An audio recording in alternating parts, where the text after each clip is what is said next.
Welcome Trinidad and Tobago to our News 4 report, a product of the Government Information Services Limited and the Ministry of Communications. I'm Nicola Barito. Let's take a look at the headlines.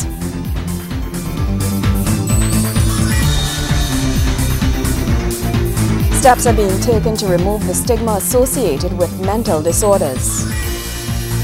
The Minister of Local Government says his ministry will embark on a series of initiatives to help generate economic activities in the city. And government embarks on a mission to find a new national song. Thank you for joining us. Steps are being taken to remove the stigma associated with living with mental disorders. The Ministry of Health launched its campaign to address the sensitivity of the issue among staff members. Addressing the launch, Health Minister Dr. The Honorable Fuad Khan said dealing with the issue in the most sensitive manner starts with medical staff, who are often the first responders to persons living with psychological disorders, and there is a need for staff to be more sensitive in their care for them. Startling mental health figures show that youth in Trinidad and Tobago are most vulnerable to psychological disorders. It's for this reason the Ministry of Health has embarked on a ramped-up campaign aimed at sensitizing health workers on providing proper care for psychiatric patients. In launching the campaign, Health Minister Dr. Fuad Khan says it's this targeted care the ministry is hoping to achieve through training and educational programs among staff. The Global Health Survey report for Trinidad and Tobago in 2007 provided some unsettling statistics about our youth. The report showed that youths interviewed, 21% of females and 14% of males reported that they seriously considered attempted suicide within a 12-month period. Of this number, 17% actually had a definite plan of how they will carry out that act. These statistics should not be taken lightly. Picture the impact of a situation if such a youth presents before a healthcare worker who does not appear to understand the mental health issues or the substance abuse issues. The problem can be further then compounded. He adds that in order for this to be done, the healthcare system must first remove all stigmas associated with psychological disorders. We have chosen today, ladies and gentlemen, to start the education drive among our own health professionals, because the statistics have shown that a significant amount of stigma and discrimination against the mentally ill arise from among the very ones charged with their care. Minister Khan says part of treating youth in this country for mental disorders will entail the introduction of a youth substance abuse program. The Ministry of Health is therefore currently researching international best practices in order to launch a national youth substance abuse program. This is indeed an indication of the government's commitment to treating with this aspect of mental health head-on. These steps are vitally necessary for our countries to move forward to improve in the recognition, the diagnosis and treatment of mental disorders, and to promote mental health. In the months leading up to World Mental Health Day in October, the ministry will host a staff drama competition addressing various mental illnesses through skits. It's the aim of the ministry that all staff members will be educated and sensitized on this very serious topic. Kimberly Ramkalawan, News 4. The Ministry of Local Government is committing to a Business Improvement District Fund being proposed by the Downtown Owners and Merchants Association to assist in the upgrade of the capital city, Port of Spain. At a meeting at Nicholas Towers, Minister of Local Government Dr. The Honorable Suraj Ratan Rambachan says his ministry will embark on a series of initiatives to help generate economic activities in the city. The future of Port of Spain is in good hands. This as the Minister of Local Government, Dr. The Honorable Suraj Ratan Rambachan, and the Downtown Owners and Merchant Association engaged in talks with regard to improving business activity and the life of the general public in the capital city. This includes the challenges faced by the trade community with regards to the decline in economic fortune. The minister added, it was also the role of local government to help make Port of Spain more attractive. I believe that cities succeed when businesses succeed. And when businesses prosper, they prosper because they are loyal customers. And loyal customers are cause sustainable jobs in communities. And when you put all that together, what you get is economic expansion. The minister says his government's thrust to increase economic activity in Port of Spain will be extremely vital in many ways and will generate employment and the sustenance of jobs. On the issue of homeless persons in Port of Spain, Dr. Rambajan said an inclusive plan is expected to be put in place by the Minister of the People and Social Development, Dr. the Honorable Glenn Ramadasing, in 2 weeks. The minister, however, said the problem of street dwellers could never be totally eradicated. The aim of the local government ministry is to achieve better services, or deliver better services, if you may, and create better communities. And it is with this vision in mind that I'm approaching my role as a local government minister. These better services and the creation of better communities are going to be delivered and created through the regional corporations and in Port of Spain through the city of Port of Spain. And in this regard, I've developed a very close and cordial working relationship with the Mayor of Port of Spain, and will be working with him side by side in order to ensure that the city becomes a very attractive place. Other challenges being faced by businessmen are lack of parking and improper disposal of garbage. The minister says he intends to meet with Mayor Louis Leasing to review the hours of work of the litter wardens. Added to that, pavement throughout Port of Spain will be improved. It is a tribute to DOMA and to the businesses in Port of Spain that they have gone the step of having private garbage disposal, and that is something that I want to compliment them on, and to say that in general the city, in the main city, is generally clean. The litter wardens, I'll be talking to the mayor about the litter wardens, because it seems that there's still the tendency by some people to dispose of garbage after hours when the litter wardens are not working, and then they take the opportunity to let things become a bit chaotic in the garbage disposal. So maybe Mayor will have to review the hours of work of the litter warden, so that we are sure that they are there to police the situation. The minister also pointed out that one of the main areas he will address is the upgrade of sidewalks in and around the city's transport hub. Minister Rambajan says it is important that citizens feel a sense of pride when they come into the city, and therefore safety must be adhered to at all times. Joseph Lopez, News 4. News 4 continues after the break.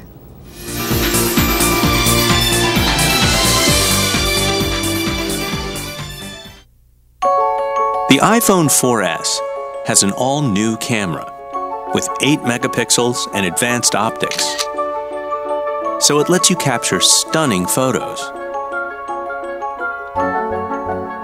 And because it's an iPhone, you can do things you never imagined possible with a camera. So maybe the only camera you need is the one on the most amazing iPhone yet.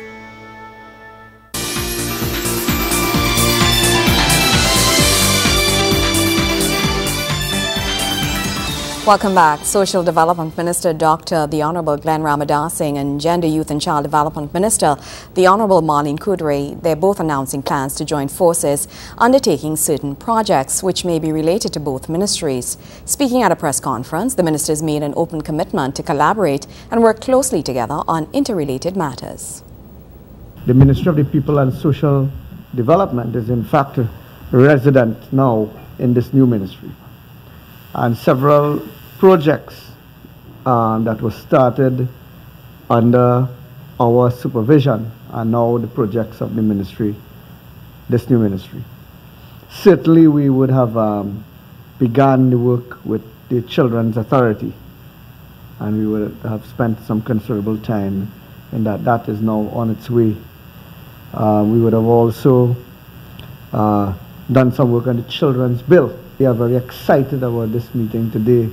Family Services also, which was resident with us, is now with the ministry. So we have to work very, very closely together. A commitment to work together in a bid to better serve the people and children.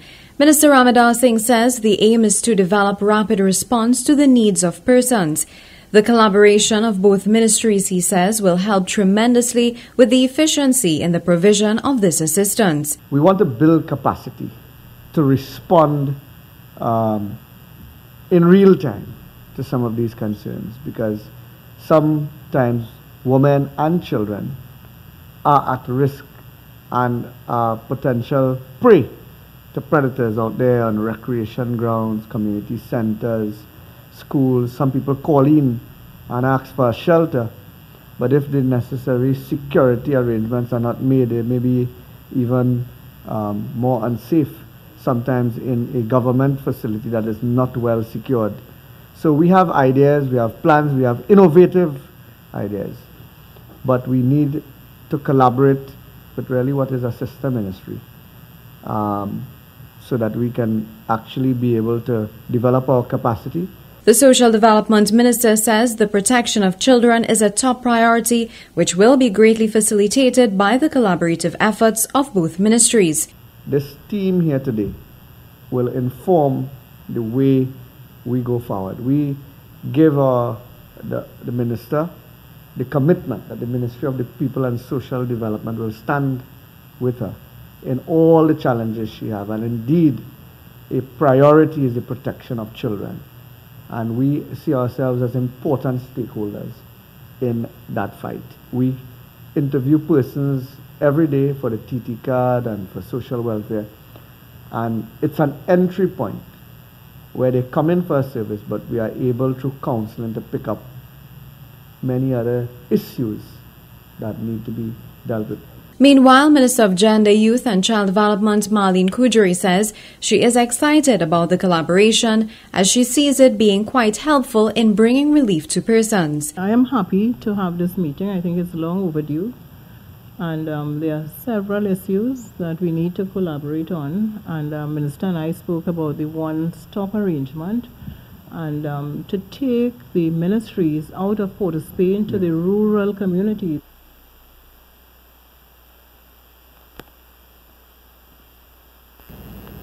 Government is embarking on a mission to find a new national song. Now, this is all part of the planned 50th Independence Anniversary celebrations. 56 persons are vying for their song to become the newest national song. The Ministry of Arts and Multiculturalism held a competition, and all submissions have now been handed over to the judging panel to narrow down the number. Minister of Arts and Multiculturalism, Dr. the Honorable Lincoln Douglas, says he's excited about the process and the possible outcome. He adds that the competition is designed to be a nation-building one, and its intent is to push ourselves for the very best. So I hope today that this competition itself would challenge all the participants and the nation as a whole to put forward nation-building song. Our nation definitely is in need of being built up. For indeed, we are but a small nation and a young nation. In the scope of what a nation is, we're barely 50 years old. Dr. Douglas says the winning song, in addition to maintaining that nation-building theme, also needs to speak to the values, unity and culture of Trinidad and Tobago. Even as we put this songwriting competition in place and says it's about nation building, it's about saying these things and speaking to the values and what makes us a people, what makes the many varied races and ethnicities and groups that occupy this space, what holds us together, what binds and makes us one. Speaking to News 4 after the ceremonial opening of the submissions box, Minister Douglas explains that the process will climax in the form of a live show where the finalists will perform their renditions for the public. We require first of all submissions, and this submission comes already in audio taped version, and so today we've received I think 56 of those, and those songs will be evaluated by a panel of judges, and after that evaluation I think they will boil it down to a smaller number, and those group of people we would facilitate them with training and support, both in terms of performance and rendition and so forth. And the final will actually be a live show where the judging will take place. Gregory McBurney, News 4. Sport is up after the break.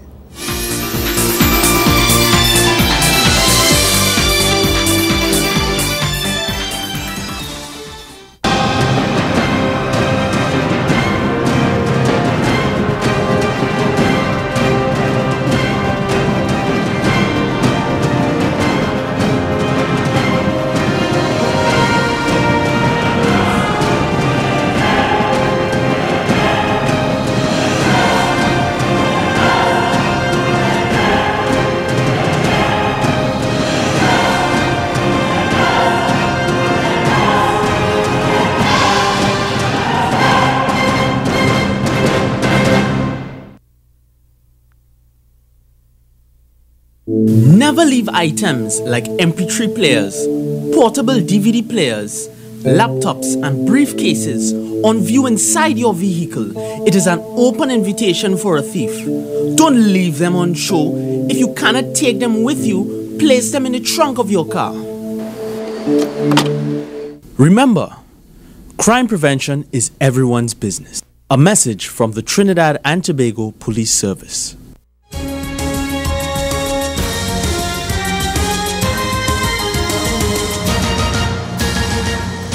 Thank you for staying with us. Trinidad and Tobago's Lalonde Gordon won bronze in a new personal best of 44.52 seconds in the 400 meters at the London 2012 Olympic Games. The 23-year-old from Lowlands, Tobago blasted through the first round of the event and won his semi-final in 44.58 seconds. In the final, Lalonde was up against the reigning world champion Grenadian Kirani James and the veteran Chris Brown from the Bahamas. Speaking from London, an elated Minister of Sport, the Honourable Anil Roberts said Lalonde's race was perfectly executed and he showed that one should never discount an underdog. Minister Roberts also hailed the Tobagonian athlete as a revelation and testament to dedication and sacrifice. Minister Roberts said, "Athletics is the sport that has brought the most glory to our country at the Olympics, so it is fitting that our first medal at the 2012 Games would be earned on the track. I hope the progress Lalonde has made, improving his personal best twice over 3 races, serves to inspire us all to better our own performances in life and in sport." Lalonde Gordon becomes the second Trinidad and Tobago national to medal in the Olympic 400 meters. The first was Wendell Motley, who won silver at the 1964 Tokyo Olympics. Minister Roberts was also high in praise for the 400-meter Olympic champion, Kirani James from Grenada, who has become that Caribbean island's first Olympic medalist. Roberts said, quote, "Grenada is the smallest country ever to win an Olympic medal, and the fact that it came from a 19-year-old is no surprise." Kirani has dominated this race ever since he came on the scene as a junior.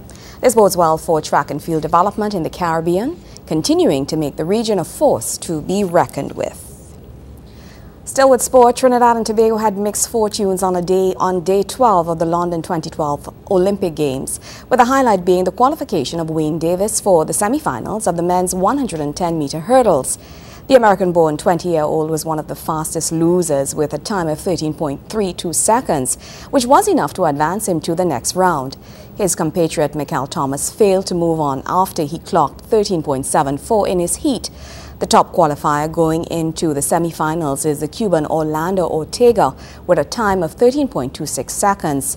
Also missing the cut in the events, cyclist Josein Philip, who just failed to secure a place in the Keirin final after placing 4th in his semi-final heat.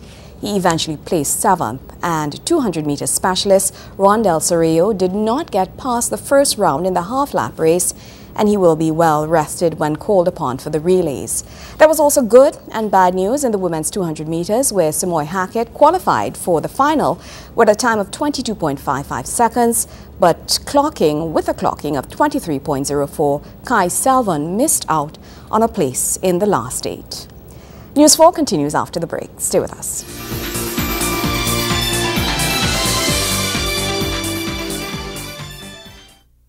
Homo sapien, we'll call him Mark. It spends its days trying to attract a mate. Success. What follows is a series of celebratory actions unique to this species. Every Homo sapien has their own way of displaying themselves to attract a female. But things don't go according to plan. Where the water gone? No water, no love. Pay your WASA bill today. The Water and Sewage Authority of Trinidad and Tobago. Water security for every sector. Deliver it, sustain it.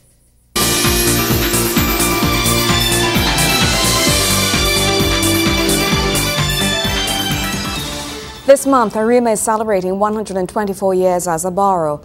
As a result of this, the borough is hosting a series of events, including an art exhibition, which features only artists from Arima. More in this report. Artists and sculptors from Arima are being given an exclusive opportunity to display their artwork as part of Arima's borough celebrations. Arima Mayor, His Worship Gaston Youssef, says this is the second year the exhibition has been incorporated into the celebrations, as it proved a hit last year.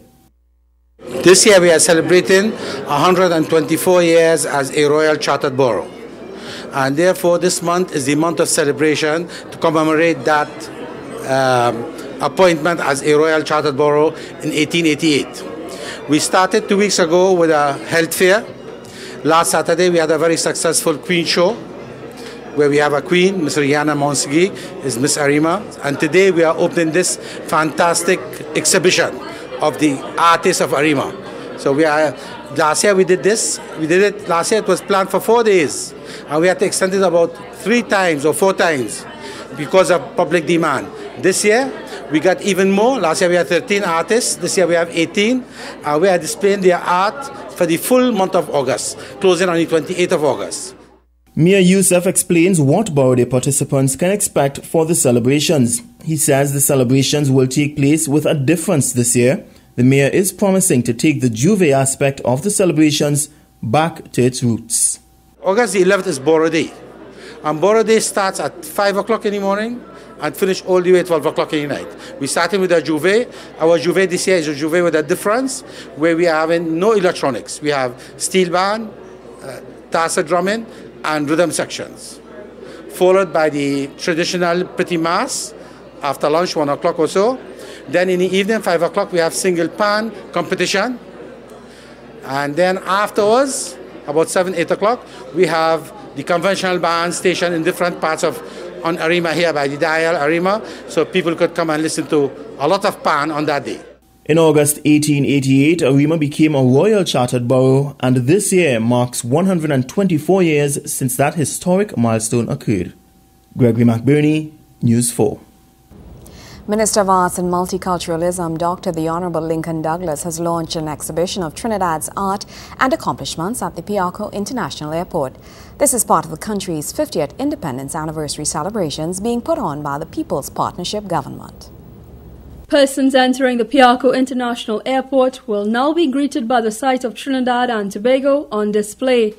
This as an exhibition celebrating the nation and its accomplishments over the years has been set up in the grand foyer of the airport. The theme of the exhibition is the Steel Pan. Minister Douglas says the exhibition is an experience designed to inform, entertain and educate. The minister says not only will this help foster national pride, but serve as an inspiration for years to come. May this retrospective display stand as a reminder of some of our greatest experiences since 1962. We hope that this show inspires our citizens to look with pride and confidence towards the wonders we will perform during the next 50 years of independence. Minister Douglas is encouraging citizens to participate in the exhibition, as this is an important part of the anniversary celebrations. One of our great aspirations is that people visit this airport. As they visit the airport with their families, they will partake in the exhibit and the entertainment we will be presenting periodically during the next few weeks at the local food court. All citizens are encouraged to see this as an important part of their activities for our 50th anniversary of independence.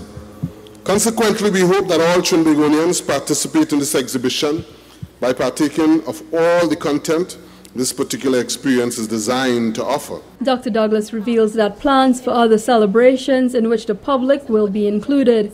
He says these celebrations include a national parade through the streets of Port of Spain and a gala event set to be held in the Queen's Park Savannah on the night of Independence. The 50th anniversary celebrations of the Ministry, the Arts and Multiculturalism continue with our arts showcase and climax with a red, white, and black parade through the streets of Port of Spain on August the 30th, 2012. Look forward to see you there. Everyone is invited to wear our national colors and join the parade.